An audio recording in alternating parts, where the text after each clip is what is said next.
And that brings us up to where we are today. I've got a whole table of parts here from the Jeepster man, who specializes in original and upgrade parts for all kinds of early Jeep vehicles. So let's get to work, starting with the engine electrical system.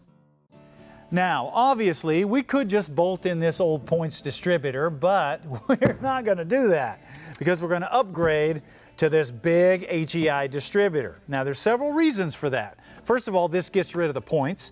Second of all, it has a much hotter spark.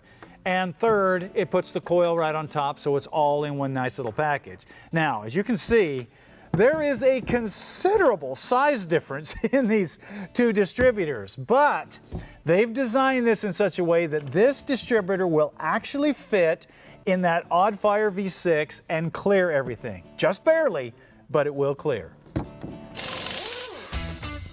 To install a distributor, set the #1 cylinder on top dead center of the compression stroke. Then slide the distributor in place. Make sure that it seats all the way down so it engages the oil pump.